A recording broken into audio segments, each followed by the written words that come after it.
নমস্কার, আমার রান্নাঘরের সকল দর্শক বন্ধুদের জানাই আন্তরিক অভিনন্দন ও শুভেচ্ছা। আপনাদের কাছে আমার একান্ত অনুরোধ, আপনারা আমার ভিডিওটা দেখুন। যদি আপনাদের ভালো লেগে থাকে তাহলে অবশ্যই একটা লাইক দেবেন, শেয়ার করে অপরকে দেখার সুযোগ করে দেবেন, আর পাশে থাকা বেল আইকনটি প্রেস করবেন। তাহলে আমার নতুন ভিডিও আপলোড করার সাথে সাথে তার নোটিফিকেশন আপনারা পেয়ে যাবেন। আর নিত্য নতুন রেসিপির আপডেট পাওয়ার জন্য অবশ্যই আমার চ্যানেলকে সাবস্ক্রাইব করবেন প্লিজ। চলুন তবে রান্নায় ফিরে আসি। আজ আমি আপনাদের কাছে খুব সহজভাবে রেস্টুরেন্ট স্টাইলে পনির সাথে রান্না করে দেখাবো। আপনারা রেসিপিটা দেখুন। যদি আপনাদের ভালো লেগে থাকে তাহলে অবশ্যই আপনারা বাড়িতে বানিয়ে কেমন হলো লাগবে বা কমেন্টের মাধ্যমে আমাকে জানাবেন, আর শেয়ার করে অপরকে দেখার সুযোগ করে দেবেন। এই পনির সাথে বানানোর জন্য আমি এখানে প্রায় 200 গ্রাম পনির নিয়েছি। দেখুন, এইভাবে লম্বা লম্বা করে আমি কেটে নিয়েছি পনিরগুলো। এখানে 3 টেবিল চামচ ময়দা, 3 টেবিল চামচ কর্নফ্লাওয়ার নিয়েছি। এখানে চিনি আর নুন নিয়েছি। এছাড়া নিলাম 1 টেবিল চামচ আদা বাটা, 2 টেবিল চামচ সয়া সস, 2 টেবিল চামচ টমেটো সস, এখানে 2 টেবিল চামচ ভিনিগার, 2 টেবিল চামচ কাশ্মীরি মির্চি, 2 টেবিল চামচ হলুদ গুঁড়ো, 2 টেবিল চামচ টক দই, 1 টেবিল চামচ মধু, আর এখানে প্রায় 2 টেবিল চামচ আমি আদাকে ছোট ছোট করে কুচি করে নিয়েছি। আর এখানে 2 টেবিল চামচ চীনা বাদাম আমি এমনি ভেজে নিয়েছি, এগুলোকে আমি হালকা ক্রাশ করে নেব। ছাড়া কয়েকটা উডেন স্টিক্স নিয়েছি, এগুলো আমি ভেঙে কিন্তু ছোট করে নিয়েছি এবং জলে 8 ঘন্টা ভিজিয়ে রেখেছিলাম।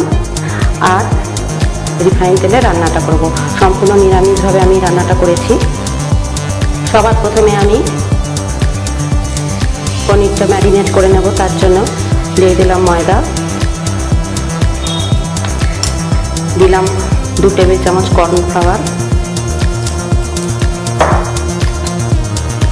আদা পেস্ট,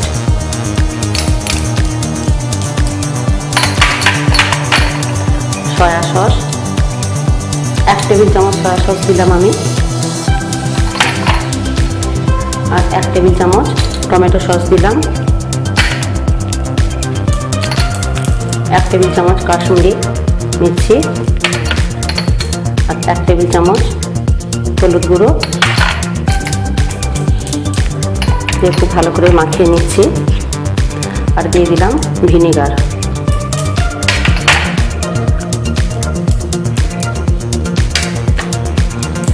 পুরো প্রয়োজন মতো নুন দিয়ে দিচ্ছি।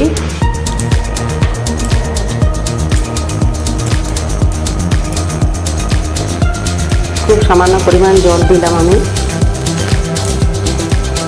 মশলাটা ভালো করে মাখানোর জন্য। দেখুন, মশলাটা খুব ভালোভাবে মাখানো হয়ে গেছে।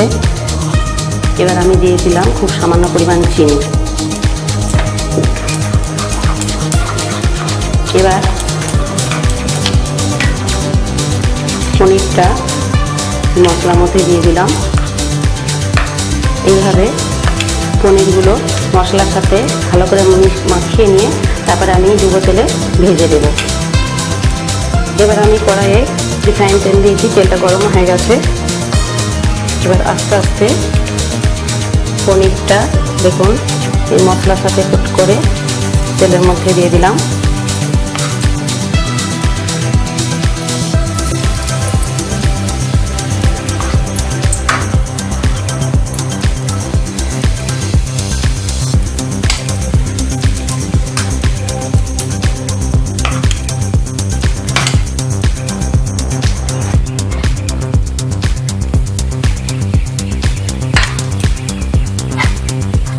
আস্তে আস্তে আমি পনিরটা ফ্রাই করে নিচ্ছি।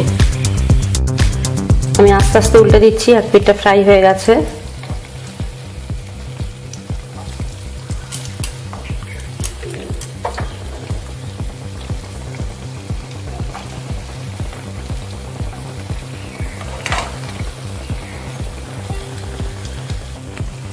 দেখুন, পনিরটা কিন্তু ফ্রাই হয়ে গেছে। এবার আমি আস্তে আস্তে তুলে নিচ্ছি।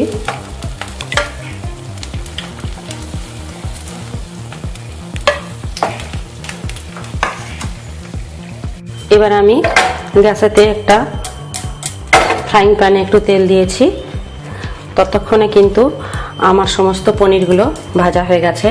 দেখুন এবার আমি এই উডেন স্টিকগুলো দিয়ে এভাবে একটু গেঁথে নিলাম, গেঁথে এইভাবে আমি তৈরি করে নিচ্ছি। দেখুন সবকটা পনির কিন্তু আমার গাঁথা হয়ে গেছে, ললিপপের মতো কত সুন্দর লাগছে। এবার তেলটা ততক্ষণ আমার গরম হয়ে গেছে। এবার গরম তেলের মধ্যে আমি প্রথমে দিয়ে দিলাম আদা কুচি, এবার দিয়ে দিলাম রোস্টেড বাদাম ক্রাশ করা, আমি ছোট ছোট করে গুঁড়িয়ে নিয়েছি।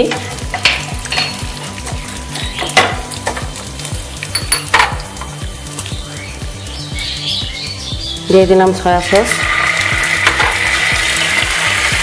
টমেটো সস,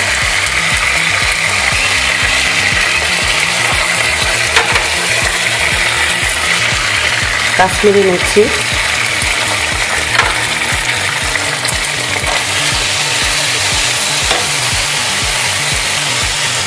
হলুদ গুঁড়ো দিয়ে দিলাম,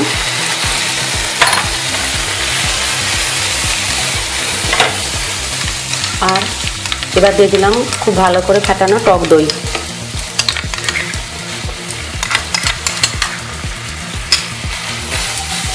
ভালো করে কষিয়ে নেবো মশলাটা আগে।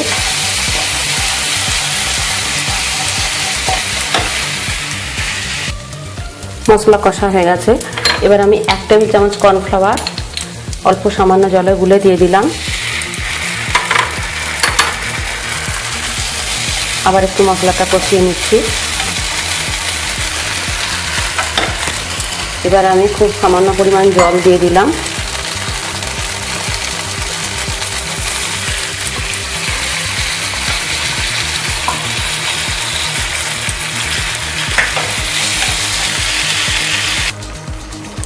এবার আমি সবার শেষে দিয়ে দিলাম খুব সামান্য পরিমাণ মধু।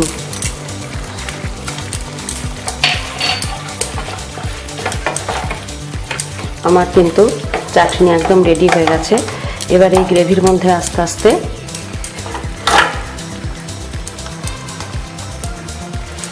পনির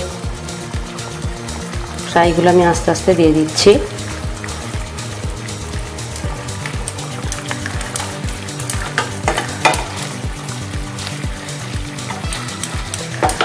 পনির সাথে কিন্তু পুরো একদম রেডি হয়ে এসেছে আমার।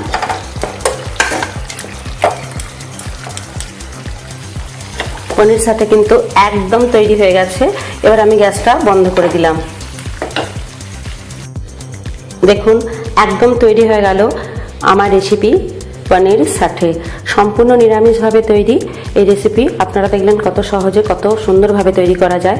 আপনাদের যদি এই রেসিপিটা ভালো লেগে থাকে তাহলে অবশ্যই আপনারা বাড়িতে বানাবেন। কেমন হলো লাইক বা কমেন্টের মাধ্যমে আমাকে জানাবেন, আর শেয়ার করে অপরকে দেখার সুযোগ করে দেবেন। আর এরকমই অন্যান্য রেসিপি পাওয়ার জন্য অবশ্যই আমার চ্যানেলকে কিন্তু সাবস্ক্রাইব করবেন প্লিজ। আমি আসছি পরে আরও অনেক এরকমই অন্যান্য রেসিপি নিয়ে। ধন্যবাদ, ভালো থাকুন, সুস্থ থাকুন, নমস্কার।